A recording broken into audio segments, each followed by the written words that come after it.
Bago tayo mag-umpisa, baka pwede nyong i-like ang video na to. Malaking bagay ang like sa aming mga content creators. Maraming salamat po.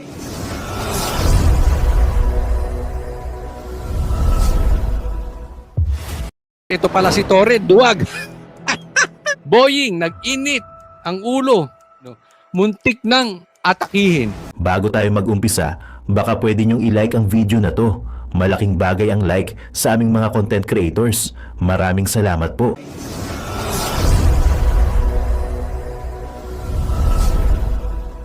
Yes, ma'am. Nangingitim na si Boying. Nangingitim na sa galit si Boying. Hoy, nangangayayat na. Si Boying. Pambira, kagaling pa sa sakit yan. Baka atakihin sa puso. No? Misto lang nga atakihin na to sa puso. Pero definitely inaatake na siya ng galit. Nangingitim na yun. Oh, pambira. I'd like to understand. I think your brother was I trying to did not explain state in any what way. he said in the interview, and I'm happy They to asked hear me it. if I planned it. I said it was not me. There were other people in the room, but we did not discuss any plans of any arrest. Saan nanggaling yung mga pangalan na ito? Ma'am, that again is executive privilege. Ma'am, Kita mo, executive privilege. Kasi sinabi niya sa media, ngayon itinatanggi nila. Oh. Nandoon. Ano yung sinabi mo? Saan galing yung pangalan? Executive privilege. Ibig sabihin, hindi nila sasabihin dito, ibubulong. Ibubulong personally kay Amy.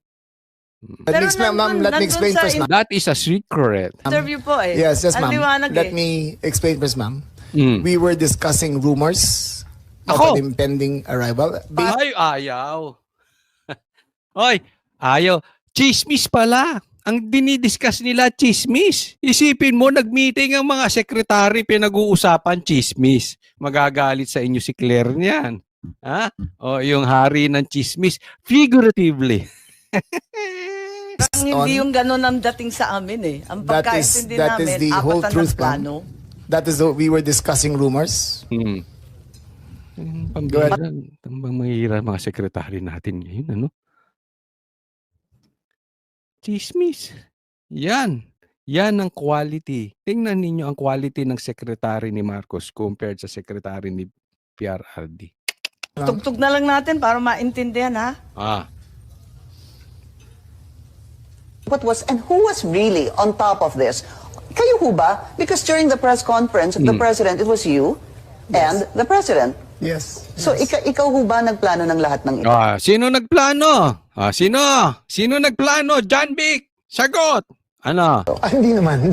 No, hindi naman. It was a group effort. It's a group effort. Maliwanag. Galing sa akin, galing sa kanya. Secretary Chidoro was there. Secretary Anyo was there too. Teodoro, Anyo, And the President and I. So, President and I. Hindi naman ako. Ako lang ang natira. I stand by that, ma'am. Last man standing doon sa Malacanang. I stand by that. Kasi Secretary Chidoro was working out of his office. Napakaliwanag po ng sinabi ninyo. Wala namang mapakiyaw-kiyaw doon. Ayan, nagtatalo-talo na sila. Mainit kanina, mainit. Alam mo, ako sa inyo, ha? Sasabihin ko sa inyo, diretsahan, huwag nyo iboto si Amy. At for sometimes, baka sabihin nyo, bumabalimbing ako. For some time, talagang binabanatan ko si Amy. Okay? Again, huwag nyo iboboto si Amy. I'm not in favor. Eto, sa pagkakataon lang to, dahil banateros po ako eh. Pag tama, palakpakan. Pag mali, banatan. This time, maganda tong hearing na ginawa ni Amy. Para sa akin, ha, kasi maraming lumabas dito na mali ang gobyerno. At magagamit po ito sa kaso ni Tatay Digong sa ICC. Swak sa banga. But then again, Marcos pa rin yan si Amy. Huwag niyong iboboto. Ha? Pinaninindagan lang natin na pag sa banateros, pag tama, palakpakan, pag mali, banatan, tama si Amy rito. Ang dami nating napulot dito sa hearing na ito. At maraming magagamit sa kaso sa ICC at marami pang makakasuhan dahil dito. Eto. Tingnan natin, napaliwanag ni John Vic. Sa sinabi, Pero ito si John Vic may itsura, no? Ano nangyari kay Boying? Pambira ka naman, no? Magkapatid ba kayo talaga? Hindi kasi minsan ganyan eh. Ano? Hindi ko alam kung dahil may sakit si Boying o dahil ayoko nang pag-usapan may bisyo, nasa sa kanila na yun. Nagtataka lang ako, parang ang layo ng itsura nila, no? Pero pareha silang sinungaling. Ay, pareha silang laban bawi. Ito pala si Torre, duwag. Boying, nag-init ang ulo. No? Muntik nang atakihin. Bago tayo mag-umpisa, baka pwede nyong i-like ang video na to. Malaking bagay ang like sa aming mga content creators. Maraming salamat po.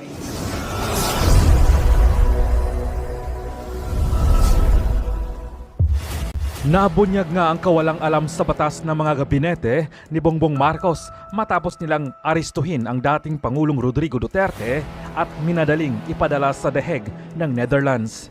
Halos atakihin nga sa puso ang magkapatid na Remulla matapos gisahin ni Senador Amy Marcos sa pagdinig sa Senado at nagkabuhol-buhol ang mga sagot ng mga ito at hindi malaman kung paano malusutan ang kanilang pagsisinungaling.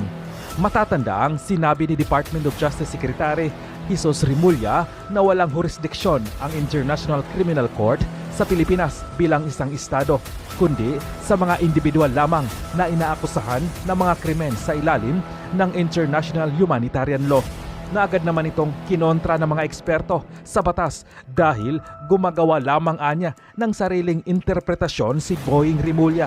At nakakahiya ito sa isang kalihim ng Department of Justice na dapat ay may sapat na kaalaman pagdating sa local at international law. Komento pa nga ng ilang dismayadong netizens, huwag ninyong pagtakpan ng adik bangag na presidente ninyo dahil kitang-kita na tinraidor at hinudas at inahas si President Duterte ng adik bangag sindikato. Sa ginawa nilang pag-down sa mga Duterte, lalong lumalakas tuloy nang itaas ng taong bayan ang mga Duterte, Pilipinas Duterte, Duterte pa rin. Paano si Torre walang alam sa batas? Ang nasa kanya ay hambog at pakitang gilas sa kanyang mga among bangag at takot mawala ng supply. Mali kayo ng binangga, kala nyo mga estrada ito? Nagkakamali kayo mga Duterte ito. Isa silang pag-asa ng bayan kaya manalo o matalo si tatay sa kaso niya. Kami, ang taong bayan, ang hihila sa iyo dyan sa pwesto mo, bangag. Sino ang most hated brothers in the Philippines ngayon? Pag-usapan natin ito. Tuloy. Nagsalita po ang ating mahal na Secretary John Vic na ang nagplano po rito, o yung pagkaintindi namin, ang nagplano ay kayo. I would like Secretary to answer that. Anyo, Secretary Gibo Chodoro, at ang pinangalan, ang Chief PNP. Ayan, kasi 'di ba may interview sila? Marami raw silang nagplano. Pinangalanan pa ni John Vic Remulla. Ayan, kasi kadaldalan nyo magkapatid. General Marbil. Parang apat yung pinangalanan sa isang Marbil, interview Anyo? ng ating Secretary ng DILG. Can I answer that, ma'am? Yes, please, you're recognized. The question was, who planned this? I did not state in any way who planned it. The meeting was of executive privilege. It is a conversation between the president and the ones I mentioned. There were. So what exactly did you say? Ano sinabi po ninyo? They Ang asked me- pagkaintindi namin, itong apat na pinangalanan, ang siyang nagplano. Ma'am, we're already invoking namin. executive privilege in this. Yeah. Eto, kung merong contest na laban bawi. Etong Boying, etong Remulla Brothers, Mr. Laban o bawi. Laban-laban. Bawi-bawi. Ngayon binabawi na ni John Vic na sila yung nagplano, pero sinabi nila sa mainstream media sila nagplano. Katulad kanina sinasabi ni Boying na sinabi niyang kanyang spokesperson ng DOJ na competent court daw ang DOJ. Kanina binawi, ano sabi ni Boying? Figuratively. Boying! John Vic! Kayo pala magkapatid na laban bawi Oy, huwag niyo seryosohin yung sinasabi ko. Figuratively lang yun. Ay nako. Ayan kasi, pag nagpapalusot, talagang pagkaharapan na magkakabuhol-buhol na kayo. Iba kasi, pag matatapang kayo, may hawak kayong baril. Tapos yung isa nakaupo matanda. Tapos mga babae kasama. Pero pag utakan, naku, Malaki problema. Pag-utakan pala ito mga ito.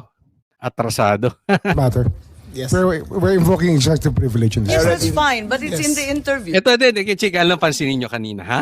Hindi ko napanood yung buo. Pero pagka sila'y nasusukol na, trap na sila, eh, pambihira. Ano? Executive session ang gusto. Hindi na nila masagot, executive session na. O kaya, posibleng na tong verging sa subjudice kasi pag nasa korte na hindi na pwedeng pag-usapan. So ito mga palusot na itong mga to. So sa madaling salita, matapang sa media, pero pag ganitong harapan, alam mo ang problema kasi sa mga tao ganyan. Dapat hindi kayo nang-aabuso, hindi kayo nang-aapi. Kung kayo ay nasa ibabaw, gamitin ninyo yung inyong kapangyarihan to serve others. Katulad ng ginawa ni Torre. Hindi porket nasa taas ka, ikaw ngayon na may hawak ng baril, gaganunin yung matanda. Hindi maganda. Diba? Dapat, pagka ikaw ay nasa itaas, magsisilbi ka. Hindi ka nag-aabuso ng kapangyarihan. Ganito ang nangyari ngayon. Sila ngayon, ang nasusukol ni Amy. Yari kayo. And it's Yes, ma'am. possible. It goes as far as the interview, ma'am. Yes, ma'am. Yes, sir. Nangingitim na si Boying. Nangingitim na sa galit si Boying. Hoy, nangangayayat na, Amy, si Boying. Pambira ka, galing pasasakit yan, baka atakihin sa puso. Mistulang nga atakihin na to sa puso. Pero definitely inaatake na siya ng galit. Nangingitim na yun. Pambira. I'd like to understand. I think your brother was I trying to did not explain state in any what he way. said in the interview, and I'm happy They to asked hear me it. if I planned it. I said it was not me. There were other people in the room, but we did not discuss any plans of any arrest. Saan ang galing yung mga pangalan na ito?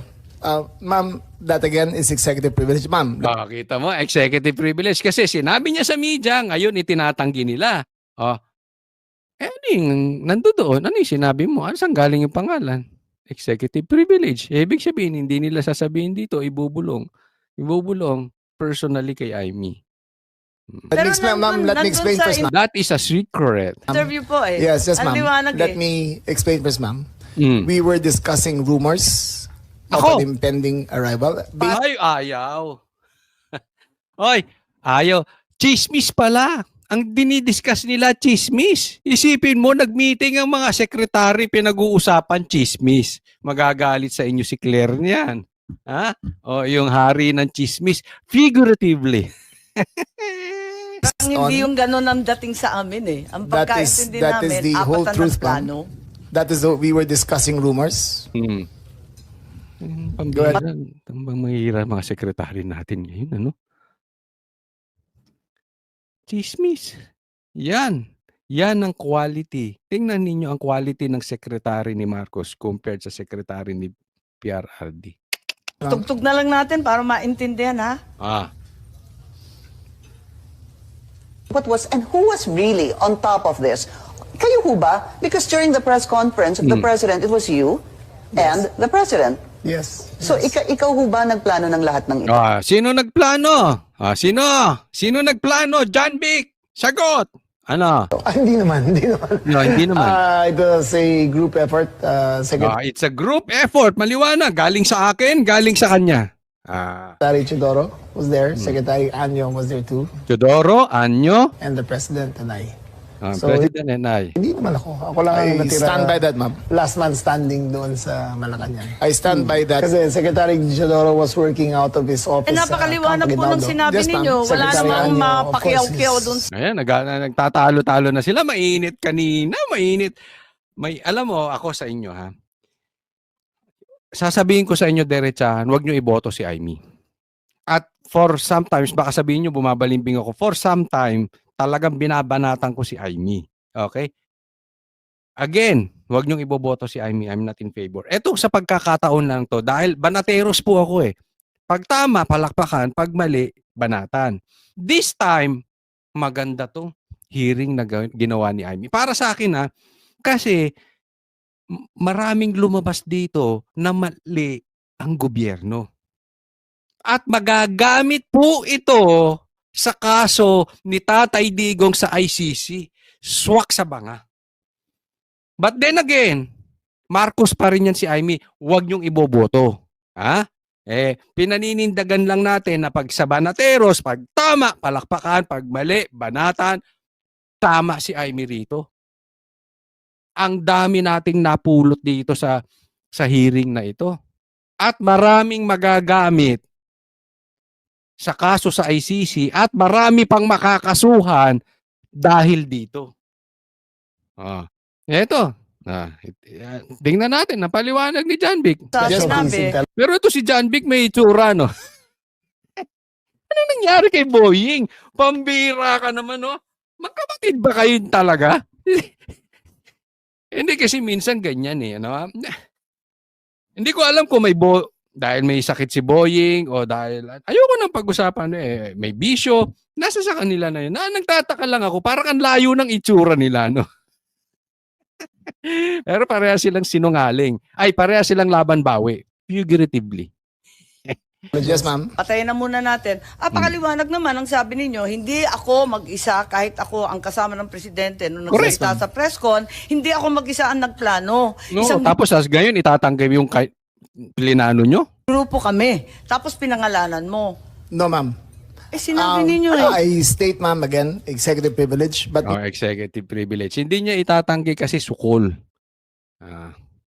Executive privilege sila. ma'am, Walang executive privilege kasi binunyag na I ninyo sa must TV. state it. Yun. Tama din si Amy. Public knowledge na to eh. What executive session are you talking about? Alam na to ng lahat ng taong bayan. Sagutin mo na lang, bakit ngayon ibang sinasabi mo na kayo nagplano? Alam na namin lahat yan eh. Very clear, as I stated very clear, that there was no mastermind. We were discussing mainly about what the president's statements were in Hong Kong, and it was based all on that statement, ma'am.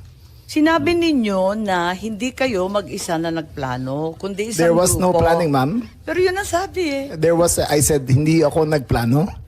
Marami May kaming- isang grupo na Ang nagplano. Oo, hindi ako tinatanggi nitong mama na ito. There was no plan. Sabi niya, walang plano. Kasasabi lang na dinig eh. It was a group effort. So yung plano na yan, kaming apat. Ano? We were all talking. Grabe ang Rimulya, no?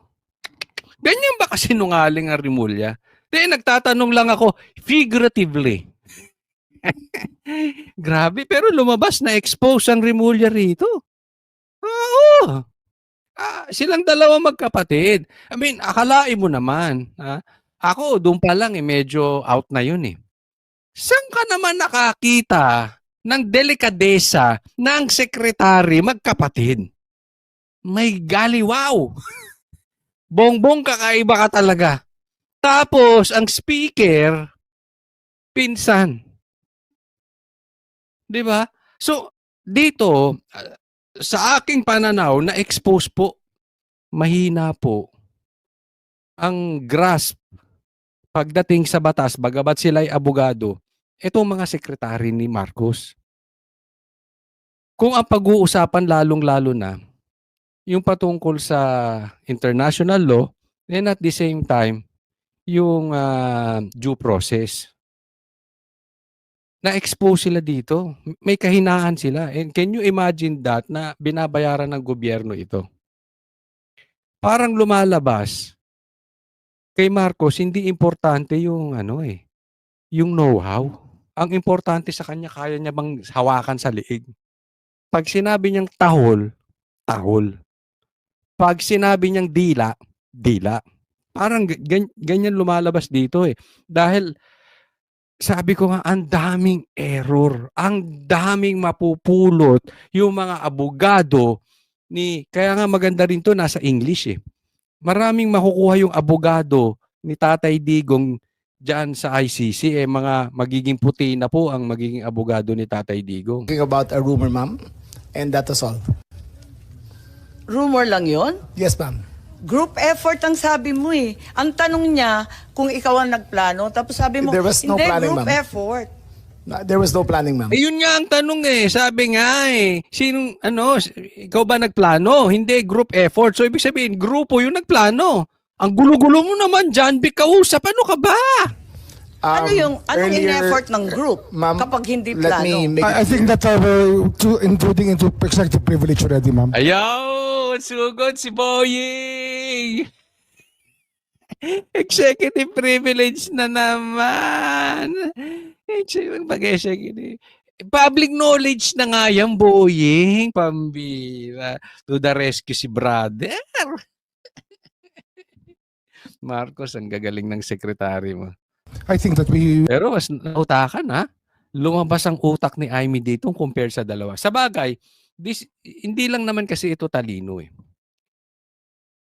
Mali talaga kasi yung magkapatid.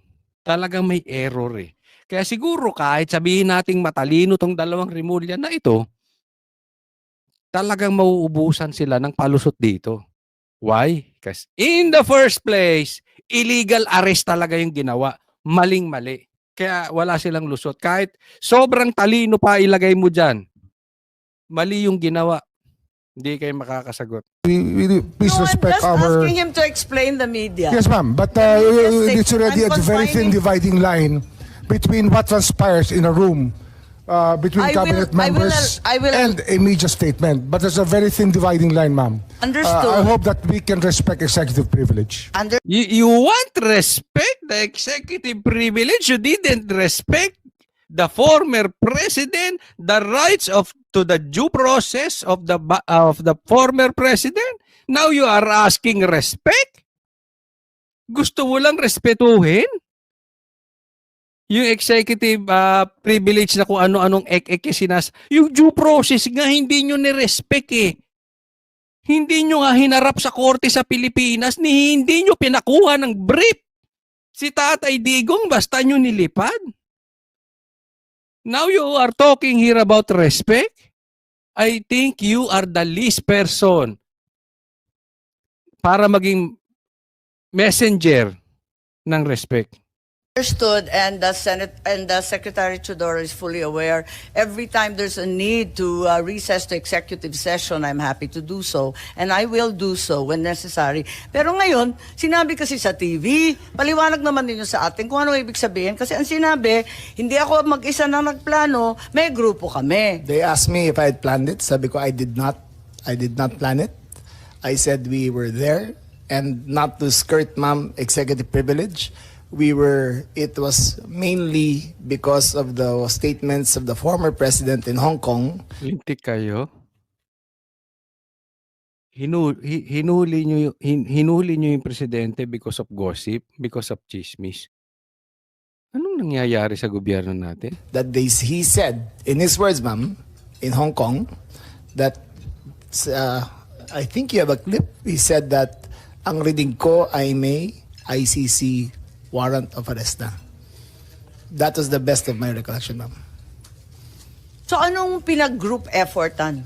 Anong To discuss the ng rumor, ma'am. grupo na That, again, pinangalanan ma'am, nyo? as far as I will invoke executive privilege, there was you cannot plan on a rumor, ma'am. Kaya nagtataka So, ako, again, bakit ma'am, group effort? Uh, Chismis lang naman yun. Chismis nga. Ay, Saan ka nakakita ng group effort tapos chismis? Sukol na sukol no? Kayo ba pag magchichismisa, may plano pa kayo? Ay, pag-usapan natin ganyan. Si Banat Bay. Wala si Banat Bay ngayon. Pag-usapan natin. Wala siya. Madalas siyang wala dito sa SMNI. Pag-usapan. Ganon, may group effort. Chismis. Niloloko mo naman kami, Yun na nga, kung chismis, bakit mag-group effort pa? Tapos pinangalanan mo ma'am, pa lahat na maraming nag-group marites sa effort? mundon to, ma'am. Ayun, maraming marites sa mundong ito. Nakisali. Marcos, yung mga sekretary mo, marami ng marites sa mundong ito, nakidagdag pa. Claire, anong gagawin mo dito sa mga to? Fake news. Fake news? Ito yung tinatanggi, Kasasabi lang niya, nagplano. Ngayon, tinatanggi na niya. Claire, tingnan natin kung hindi ka double standard. Tingnan ko nga kung kaya mo yung mga kapwa-sekretary mo. Ayusek. Tingnan ko nga, hindi ka takot kay La Remulla. Sip-sip ka rin. Baka alisin ka dyan sa pwesto. Dabis naman yung Marites, dami-daming It Marites was a sa amin. discussion of a rumor based on the statement of the president in Hong Kong. Nakakatuwa lang dahil chismis lang pala eh. Bakit sesentensyahan yung tao sa base ng chismis? It was a discussion of a rumor based on the statement of the president in Hong Kong.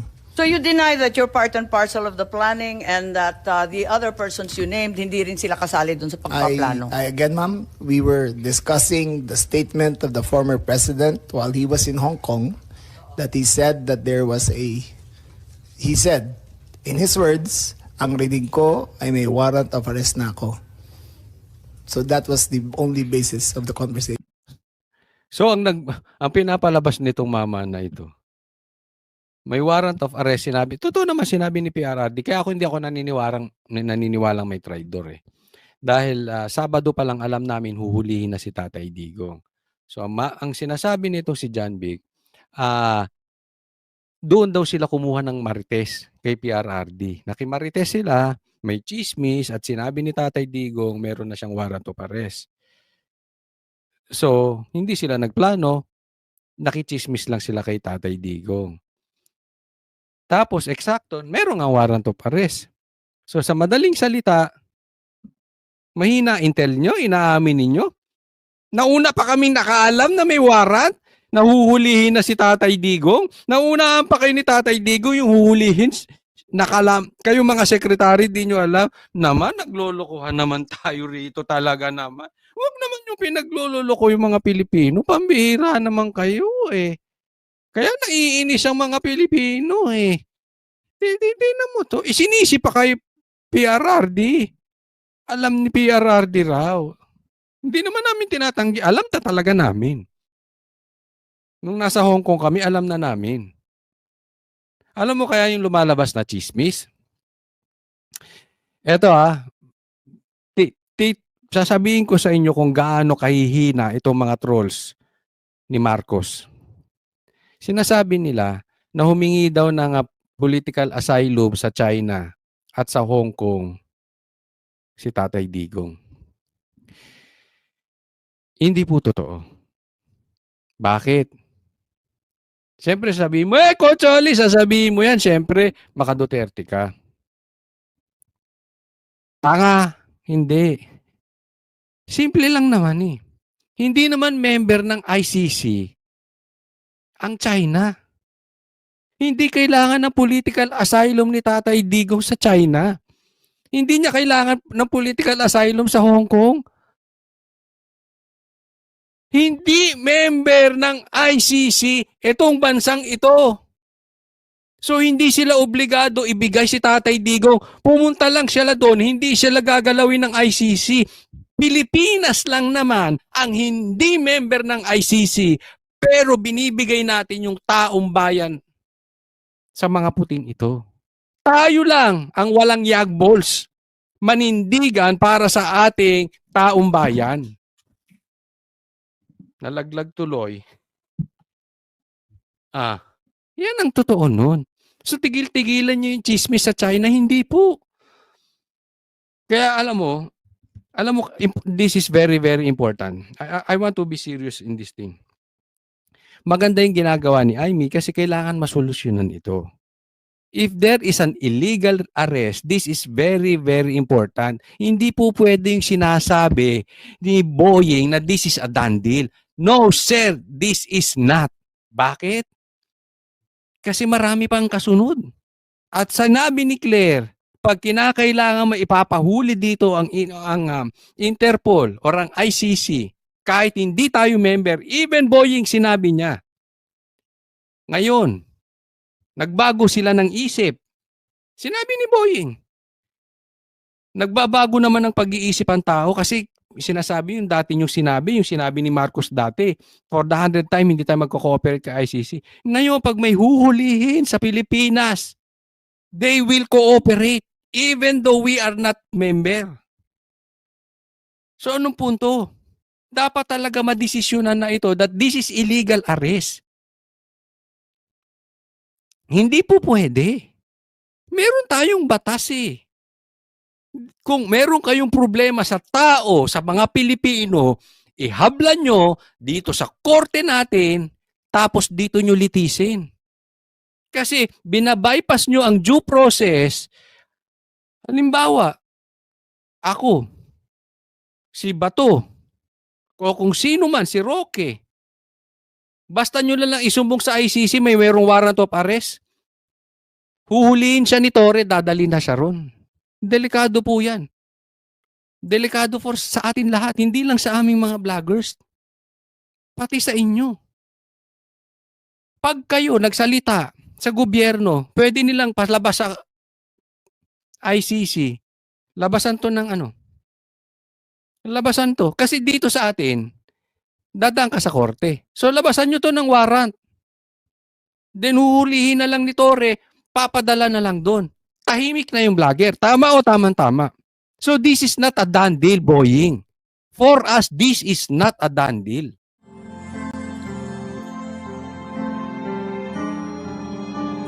Melody ng song. Ang bayan ko'y pinagpala pagkat sa amin pinigay ang isang biyaya na mag-aahon sa hirap at dilim ng kahapon at sa bawat Pilipino'y magtatanggol sa bayan ko dati laganap pang-api at tusa sa aming mga mahihirap ngunit ikaw ay dumating sagot sa aming mga dalangin muli kaming babangon mabuhay ka Tatay Digong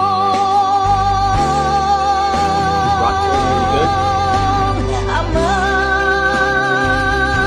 maraming salamat aming mga mata'y minuhulat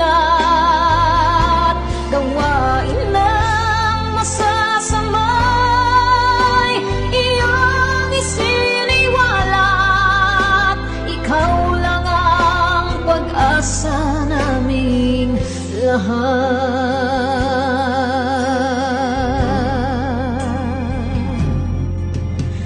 Very Bayan ko, Binamatay niya ako, umiiyak ako. Pilipinas, muling makikilala at itataas. Katahimik ay maghahari sa ating puso'y mamamayani. Mga ngiti sa labi, di mapapawi.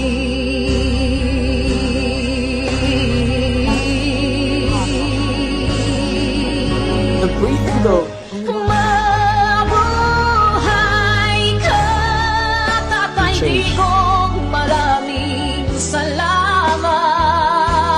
Ang malasakit sa Pilipino ay walang kasing tapat. Ika'y paglalaban ng iyong mga anak. Tunay kang biyaya sa bansang Pilipinas.